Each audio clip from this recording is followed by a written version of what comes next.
Learning Revolution presents the Emergency Home Learning and More Summit. This session, Beyond the Buzzwords, How to Infuse SEL, Flip Learning, and More into Everyday Activities, is presented by me, Kate Baker. I'm the Senior Community Engagement Manager at Edmodo, but I'm also a 20-year classroom veteran. I taught freshman English for 20 years before transitioning to ed tech full-time.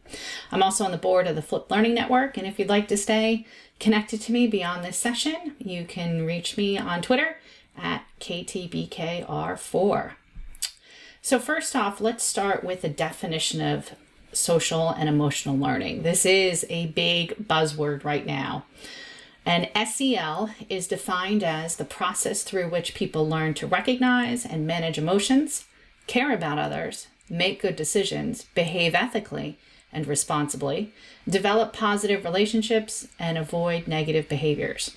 In short, what is SEL? It is about life skills. It is not just a buzzword. It is not just something that is used for a once-in-a-while project. It is something that is infused into our daily life, both in and out of the classroom. So according to the Castle organization out of Chicago, they've come up with this framework and have identified 5 core competencies for social and emotional learning. And these core competencies include self-awareness, self-management, responsible decision-making, relationship skills, and social awareness.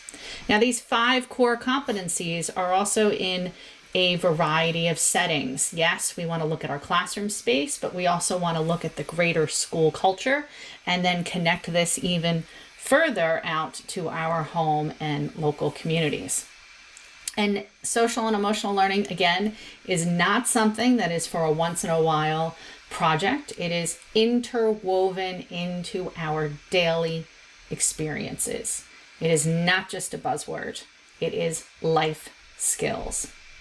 So when we think about everyday culture for social and emotional learning, in our classroom spaces, we want to support students' responsible decision-making and their efficacy for self-management. We want to let them be aware of themselves in this social space and see themselves reflected back at them throughout the learning experience. And we also want to provide them with plenty of opportunities to practice interpersonal skills. So this was my classroom pre-COVID, I will admit. I have my agenda and due dates are displayed on the side board. I have student work displayed on the back of the wall. I also have student murals that are painted for some longevity. So not only are students seeing themselves immediately reflected back at them, but there's also this sense of legacy that, students are able to contribute to the design of the classroom space for longer than just the school year in which they're in that classroom.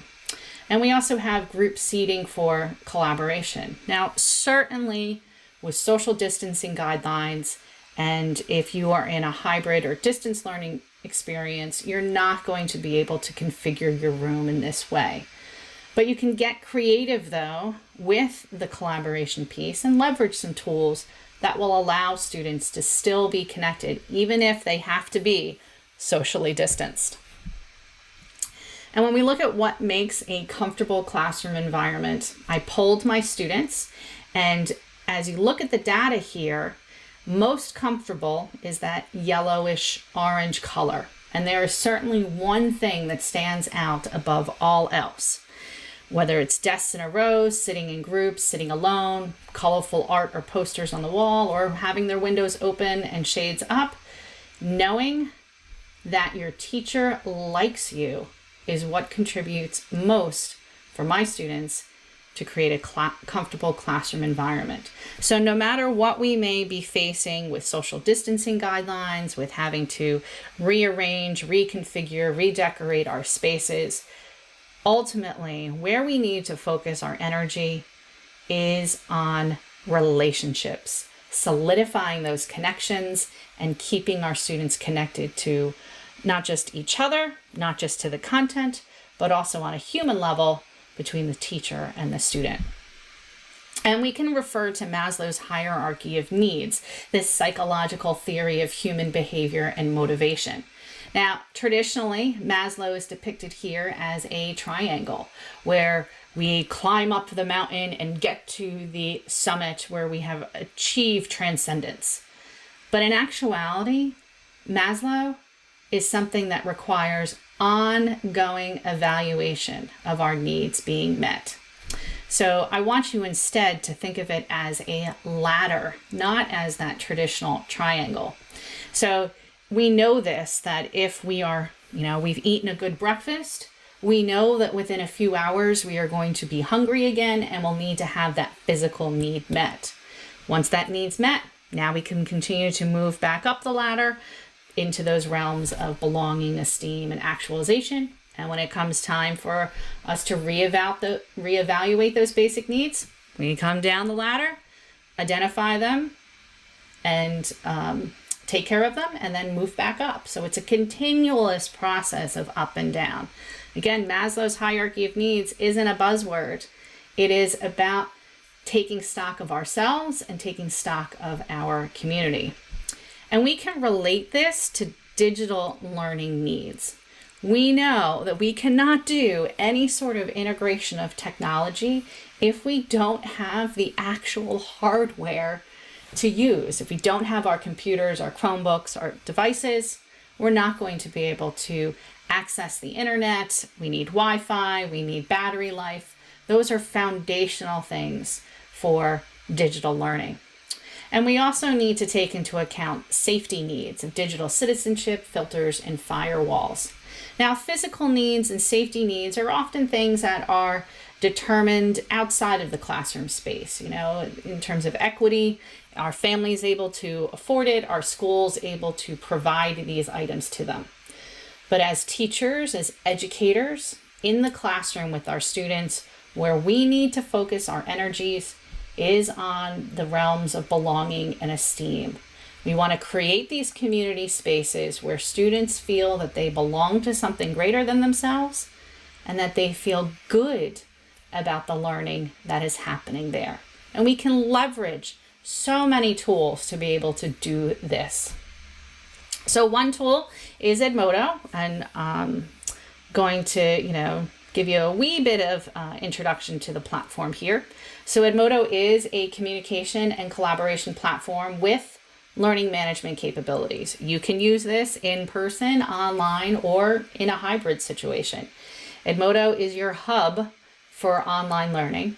So you can radiate out as needed, use other tech tools, but always start and end inside of your Edmodo class. We have some powerful tools for collaboration that I'll show you, but also Edmodo is about community, that you can get the help you need when and where you need it, whether it's from our support team or from our global network of educators who are just a post away on Edmodo. So our global community is pretty powerful. We have 190 active countries with over 144 million registered users. We're proud to be recognized by UNESCO and to work with countries like Egypt and Ghana and states like Hawaii and Vermont, but also individual school districts like Sinodep in Mexico and Miami-Dade in Florida. We're proud to be able to help folks on both the local level and the global level. And within Edmodo, when you first log on, this is what you will see. It is your home stream.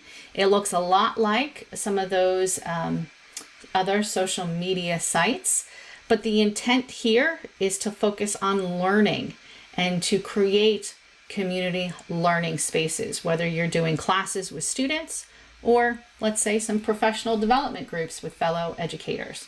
And you can always continue the conversation using hashtags so that you can connect to that global audience. But the heart of Edmodo is the classroom space. This is where you, the educator, can create a lovely walled garden for your students, where you can plant these seeds of learning and where you can nurture them and see students grow throughout the school year. And we want to think about the SAMR model of EdTech integration with the things that we will be doing within our classroom spaces. This is Dr. Ruben Puda-Dentura's model, where we look at enhancement and transformation of learning, that we can use technology as a direct substitute, that instead of writing, on paper with a pen, we can substitute with technology by typing on a keyboard in a document. And this enhances the experience for us and also augments it, because not only are we able to use the technology as a direct substitute, but we have some functional improvements. Again, thinking of like typing on that document, we're able to use grammar check, use rich text formatting to functionally improve the writing experience. But we can also transform this and have a significant task redesign and modify what's happening with let's say, example again of the writing experience. When we're using that same document, but now we can leverage things like comments and having multiple collaborators on the document. But we can further transform this experience with technology by allowing for the creation of totally new tasks that were previously inconceivable. Look at what we're doing now with this summit. We're leveraging video recordings, we're leveraging chat, we're leveraging all of these things to be able to bring us all together as educators. Now, the SAMR model, I love this sketch note by Sylvia Duckworth, because it does give us another way to think of it, that with SAMR and with using technology, that you're able to take a really deep dive into the learning experience and being able to explore further things that you might not have had access to physically. So when we think about Edmodo and collaborative learning, we can do this substitute of a collaborative discussion, a face-to-face conversation, by doing posts and comments in a class, or even doing a Zoom meeting in an Edmodo class. We can check for understanding, though, with that conversation piece by leveraging additional tools, sharing resources and folders, doing polls, quizzes, assignments within a class. But we can further modify the experience and have breakout groups and differentiate instruction by leveraging all of these same features in an Edmodo class, but now adding that to the small group experience. And then if we wanted to redefine the learning that's going on inside of Edmodo, we could use all of these same tools and do digital design thinking PLCs. We can do global collaboration. Again, the world is just a post away on Edmodo, and we're able to unlock so much learning for our students leveraging this technology. And all the while that we do this, we want to think of Maslow's hierarchy of needs and making sure that our students feel safe in the spaces that we've created, and that they feel that they belong to something greater than themselves and feel good about all of the things that we are doing there, so that we can get them to an intrinsically motivated state and that they realize their talents and capabilities. So also when we think of collaboration, something to bring up too is looking at being able to work with other people. And we can align with Maslow here when we say, we're not going to be able to collaborate if we don't have resources and people with which to interact. And we need to safely collaborate with norms and protocols, as well as do some team building, peer modeling, and mentorship, and feedback and accolades, again, to support efficacy, to support this feeling of connection and worth within this learning space. So if we think about Edmodo and social emotional learning as well, we have classes in small groups to create that collaborative community space.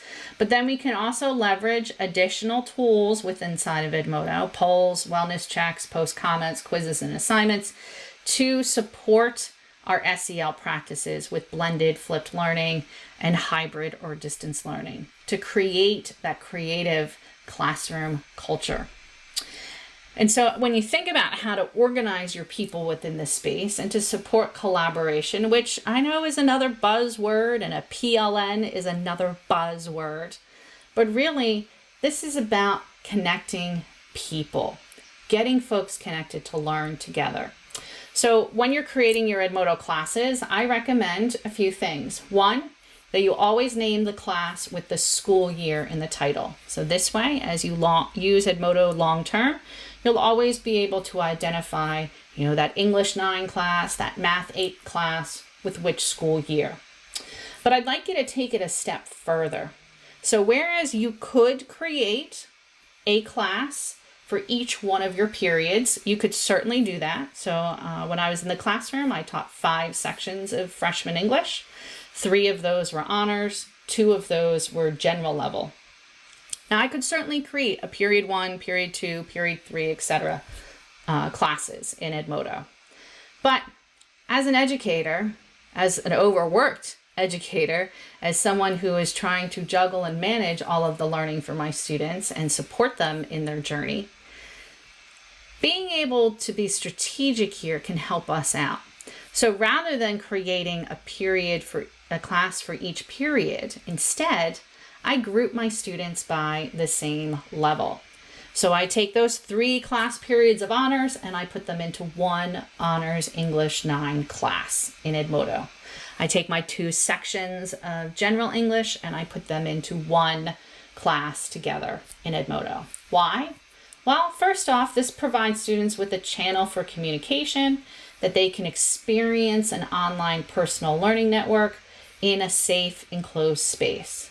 But also, for me as an educator, it saves me having to post something. So for those 3 honors classes, if I did a class per period, I would have to post 3 times. And for my 2 general classes, I would have to post twice. Now, I only have to post once per level.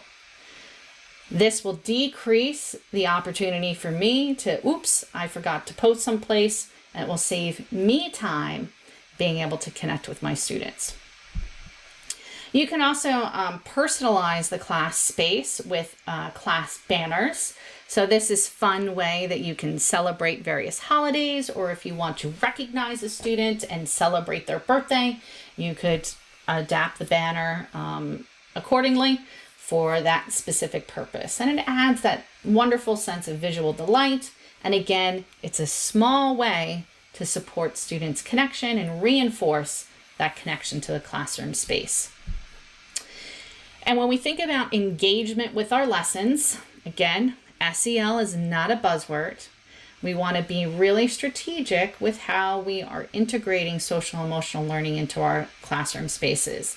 And the CASEL organization has identified 3 signature practices. You always want to begin with a welcoming activity and ongoing routines and rituals that will build community and connection to the work ahead. You want to offer engaging strategies that provide opportunities that vary in complexity for both the individual and the collective collaborative learning space.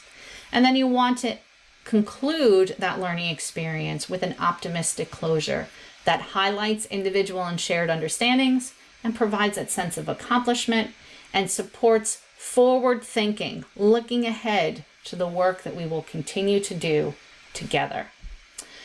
And we want to be able to support students' efficacy with self-management and responsible decision-making by leveraging such things as like the agenda post and the calendar feature to keep students organized and on task, and then having any of their work inside of Edmodo is automatically populated on that calendar so they always know what's due when.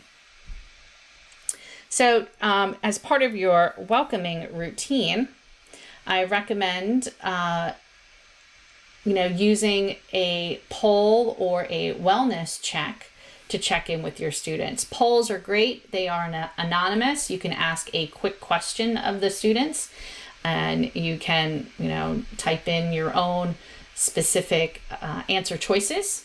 You will not be able to see individual student responses, but rather the collective data for students. And this can help inform for, doing some voting or checking in with them about the work that's going on ahead. You can also do a wellness check, and wellness checks specifically support social and emotional learning by providing an opportunity for reflection and self-assessment. So wellness checks are a very specific type of poll The question is always the same. How are you feeling today? And then we have pre-populated responses where students can individually select their answer choice. Now we will see whole class data. Everyone will be able to see how, the percentage of the class has selected which response. But the teacher and co-teacher in a class behind the scenes are able to see who has selected which response. And then they can engage in a direct message conversation where they can check in with the student. So if a student's struggling, I can quickly, with the click of one button, start a conversation with this student and check in with him or her and determine any next steps for how I can support them and get them to a space where they feel okay, and then hopefully get them to a space where they feel great, and then we can celebrate the successes. Part of your welcoming routine should also include a daily agenda post, so you can leverage some rich text formatting inside of Edmodo posts to give it a title, a welcoming message, including the objective for the day, and then that task to-do list identified with links and resources. Every post on Edmodo has a unique URL, so this is really useful when you're doing quizzes and assignments, such as this one, task number 3 and 4. Direct students to an Edmodo quiz and direct them to an Edmodo assignment, so they can quickly navigate to what they need to do and to get that task accomplished. And the Edmodo calendar is a wonderful digital self-management tool for students that, in addition to having their classes, assignments, and quizzes pre-populated on the planner, they are also able to set their own notifications for when they want to be reminded about items to complete. They can check the box when things are done, which always feels good to be able to say, yes, I did it, I'm done.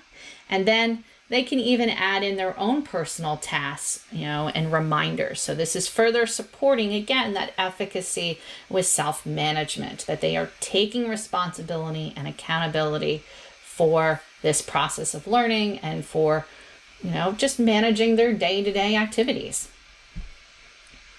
So within social and emotional learning, again, it's not just a buzzword. How can we support this social and self-awareness and practice relationship skills? Well, we can leverage synchronous Zoom meetings that are going to be released very soon. If not, they're out right now. Go check. But we can keep the conversation going in an asynchronous fashion by leveraging posts and comments. And students and teachers can always attach files and GIFs to provide further opportunity to practice those interpersonal skills within this positive classroom culture. So in terms of engagement, it's keeping the conversation going is important, and providing students the opportunity to contribute to the conversation. Here, Mr. Roosevelt has given a reminder to study for test, and then we have Christopher has replied with a link to a Quizlet flashcards that he's made that he's sharing with his classmates. And then you can see that the students and both the teacher are recognizing the value of this contribution by Christopher. And then while this post isn't necessarily animated, by having GIFs in there as well, you can catch students' interest visually and, again, continue to support their well-being by just very quickly letting them know that you're thinking about them. And you can always reply to posts with a digital sticker. This is so easy to do. I just keep a file folder on my desktop that has JPEGs and PNGs in it, but you can also attach GIFs from Edmodo's gift picker to provide that sense of delight and then just a little bit of sunshine on a student's post. And when we think about flipped learning and student engagement, here comes another buzzword, because I know flipped learning is all the rage now, especially with hybrid and distance learning and teachers having to create videos to support student learning during this time of the global pandemic. But really, when we break down flipped learning, it is about watching and interacting with teacher-created, curated videos and tools, that we check our students' understanding with formative assessments, and then we ask them to apply what they've learned to some hands-on collaborative activities.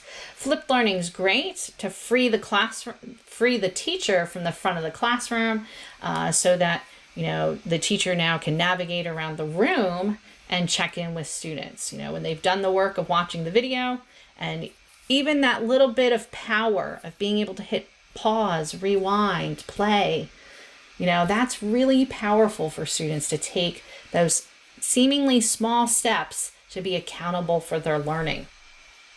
And flipping direct instruction is very easy to do as an engagement technique. You can record a video using your preferred screencasting tool. You can even just use the camera on your cell phone and set it up as like a document camera. Then upload that video to YouTube or another cloud storage site. Attach the link to that video to an Edmodo post. Students can view and complete the task on paper. And then you can also have an assignment with this video piece where students take a picture of their paper task and they can turn it in as an image attached to an Edmodo assignment. So you can leverage things that you already have. So in the case of this video here, I have a scanned copy of notes that I took for modeling annotation and close reading skills. And then how do I know that students watch the video?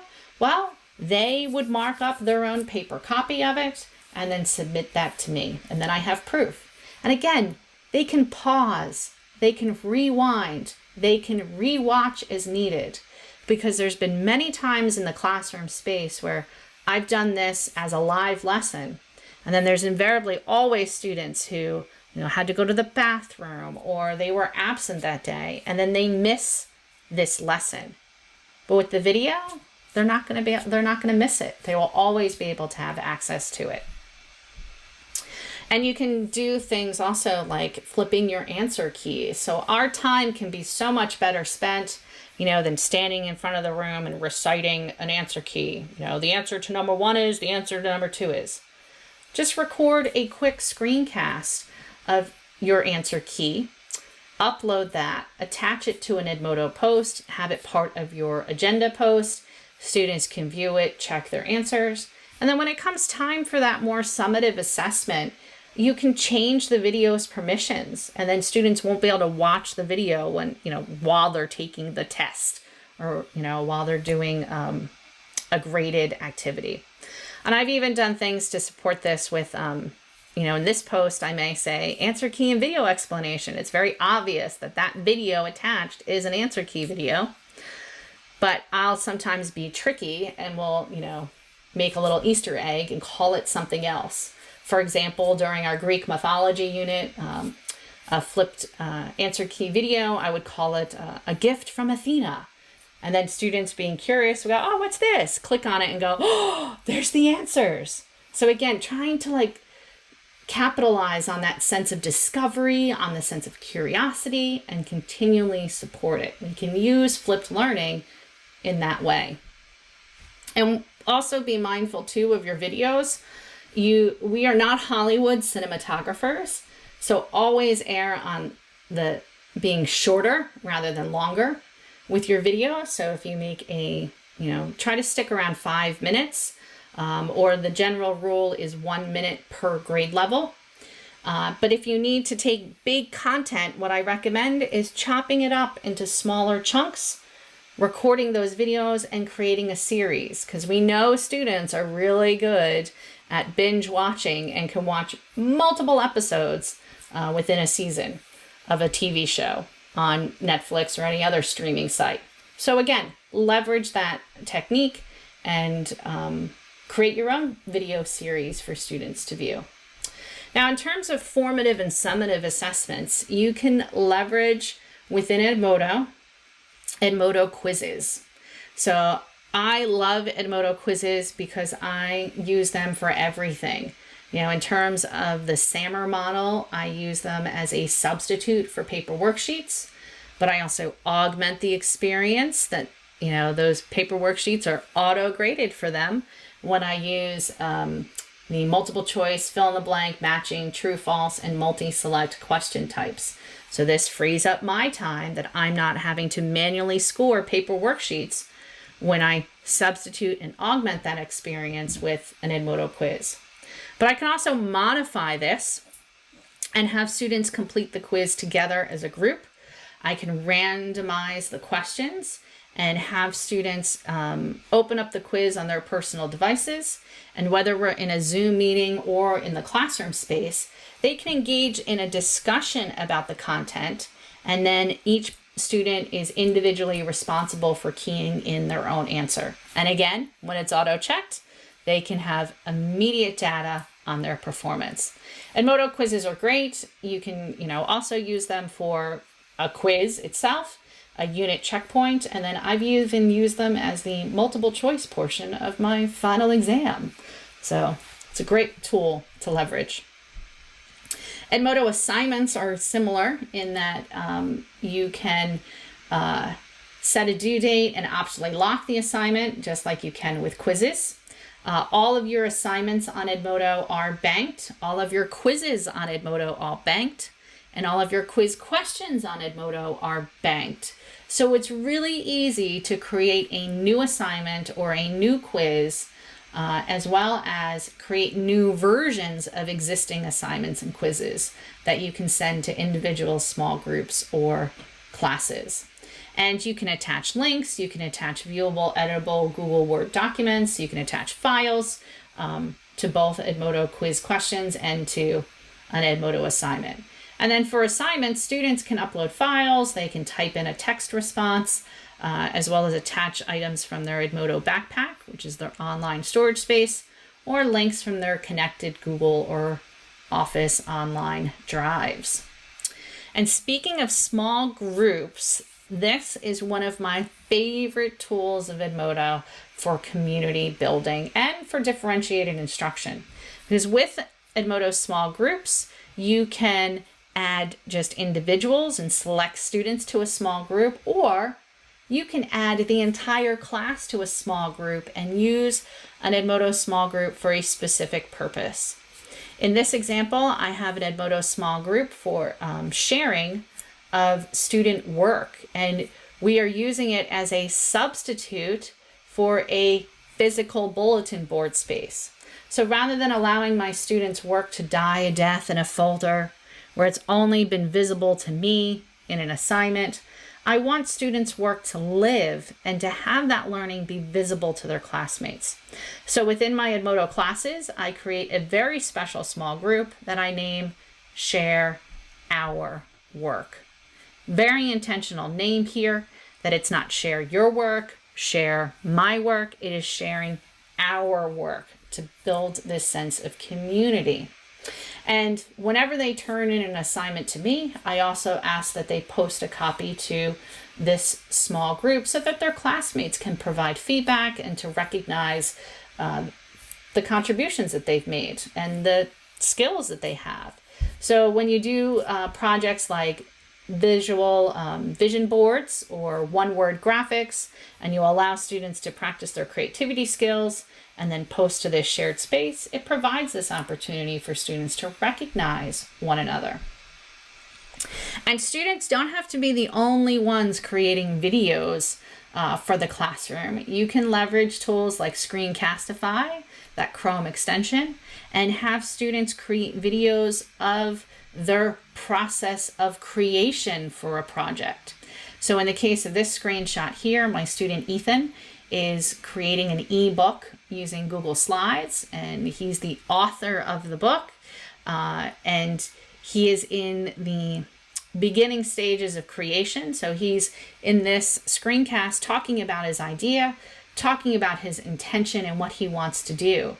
And now he's posted this to our shared classroom space and allowed students, his classmates, to view it. And then they're able to give him wonderful narrative feedback and ideas. So the collaboration doesn't have to be something that's always synchronous when we are, in a Zoom meeting together, or if we're in, the physical classroom space together. We can also do some asynchronous collaboration by leveraging student videos and feedback. But let's not forget those outer rings of social and emotional learning. So again, this is not a buzzword. This is something we do every day in our daily lives. And we don't want this just to be relegated to the classroom space, but we want to look at the greater school culture and our connections to home and the community beyond. So, one way to engage other members outside of the classroom space is to create a flipped video of your class expectations. This is great for informing your parents, your administrators, and any other stakeholders who are part of your class. You record a video using your preferred screencasting tool. You can upload this video to a tool like Edpuzzle and put in some checkpoint questions directly into the platform, or you can do questions on paper and then post the link to the Edpuzzle to an Edmodo post. Students can view it, answer the questions, the teacher can analyze the data. If you have them do it on paper, they could also snap a picture of their answers on paper and then turn that into an Edmodo assignment. But this keeps everyone informed as to what you expect within the class space.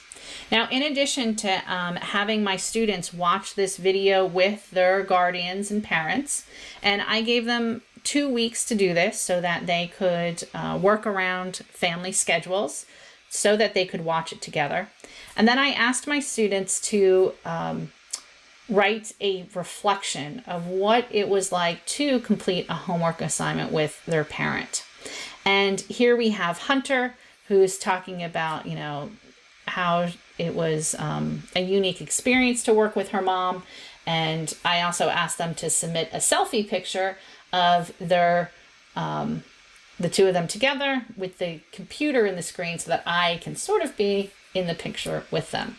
Now, what this does is, again, it humanizes both parents and teachers, that we can see each other not in these, only in these roles, but also see each other as fellow humans who are, again, working for the best interests of the child, student. And you can take this even further and focus on getting to know and empathize with others by having students do a number of different activities. And a few ideas are listed here. You can have them record themselves explaining a math or science problem, or even the solution to a problem.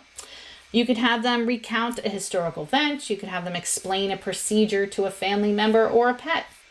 You could ask them to take a picture of themselves reading with a family pet or a stuffed animal if they don't have a real life live pet. But you could also take this experience further by allowing opportunities to explore museums and historical sites virtually. Do a virtual field trip by giving your students links to places to explore. And then students could capture screenshots and create a virtual tour by doing some app smashing with Google Slides or, Bitmoji or other avatars. If you have additional ideas, I would love to hear them. I would love to know how you can connect your community members to your classroom spaces in the learning. And then you can even leverage these ideas as a choice board where you allow students to pick the activity and the tools to show what they know. If you're looking for additional ideas for engagement, the Discover area on Edmodo has a number of content that is educationally focused. So we have videos that are popular and shared by teachers. We have collections of resources that we've curated for you. And we also have apps inside of Edmodo that you can do, as a whole class activity, or students can navigate to Discover and access these items on their own. And within Edmodo, and again, thinking about social emotional learning and self-awareness and self-management, I've mentioned wellness checks already, and I want to share with you too another app that also appears in the Discover area, which is Happy Not Perfect. And both of these tools provide opportunities for mindfulness and self-reflection and awareness. So when you think about an optimistic closure for your class, a wellness check is a great thing to put in at the end of the class period. You can use this also at the beginning in your opening welcoming ritual, but it allows you to really check in with your students and build that sense of personal connection with them. And you can also use Happy Not Perfect inside of the Discover area of Edmodo. You can access this both on the web version if you're in Chrome browser, or if you're on the mobile app for Edmodo, the iOS or Android app. In both places, you can navigate to Discover and open up Happy Not Perfect. And this content is all specifically focused to education. So you will have meditations that are geared specifically to the issues that students will face, whether it's stress for taking tests or getting over heartbreak. All of these items are here at their fingertips and accessible on Edmodo. No additional sign-in, it's all free. So this isn't just a buzzword, but this is a wonderful tool that you can leverage. And you can do this as a whole class activity. You know, I open up the Happy Not Perfect app on my phone and connect it to my Bluetooth speaker, and then I can lead the class through a meditation, or I can use it as a brain break and allow students to go into Happy Not Perfect and choose a meditation that they would like to do, put in their headphones, and then spend a few minutes focusing. So the opportunity is always there for them, both in and out of the classroom. So to recap some of the things with SEL, I've showed you how we can use classes in small groups for self-awareness and social awareness, that we've continued the conversations and see how to support social and relationship skills with post comments, that we can support their efficacy with responsible decision-making and self-managing by leveraging the calendar and agenda posts, but then also that opportunity for mindfulness with wellness checks and the Happy Not Perfect integration. So one last story I want to share with you is in thinking about, with EdTech integration and redefining this experience. You do not have to be an expert in all of these seemingly buzzwords. It is about improving our practice, and it is about finding ways to best connect with our students. So gamification is another buzzword that's been floated around there. But gamification really is just about taking game-based learning and integrating it into the learning experience.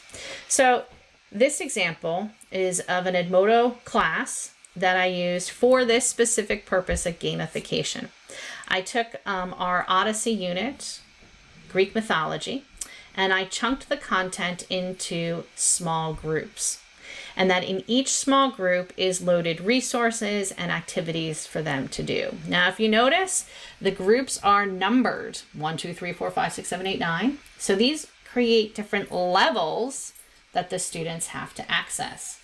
And then I supported this with a paper game board. Now, game board sounds really nice, but really that game board is just a to-do list. It's just packaged differently. So the students would go to each of these boxes and do this pathway. Now, interestingly enough, it wasn't hard to create this game board because it's just a table on a Google Doc. All I did was change some of these lines to white to create this look of it being like a pathway for them and a game board look. So students would navigate to each box, complete the item in the box, check the box, write down their score, and then when they're ready to level up, they show me their paper, I verify that they've completed the things, and then I level them up and give them access to the next small group. Okay, really? All I'm doing is just telling them more things to do. Now, when I designed it this way, I did not go crazy into gamification with like experience points and avatars and a backstory. Like, I just kept it very simple. I signed out the Chromebook cart for a full week. I said to my students, okay, we're going to play the Odyssey game. You need to finish this game board by end of the week. Well, I had a student in the back corner of my class. His name was Ray. Ray was a C, D student. First marking period, freshman year, he gets a C. Second marking period, he gets a D. Ray was the kind of kid who just wanted to fly low under the radar, did enough to get by, but that was it. He did not want to get noticed. Now, third marking period, we get to the Odyssey game. I give out the game boards. I'm like, yeah, let's go, kids. We're going to play a game. I got a few eye rolls. They're like, yeah, Baker, this isn't, it's not as exciting as Fortnite, but okay, we'll roll with it and humor you. And they played the game. Well, Ray took off like a rocket. He flew through every level, every task. He completed things proficiently and did things fabulously.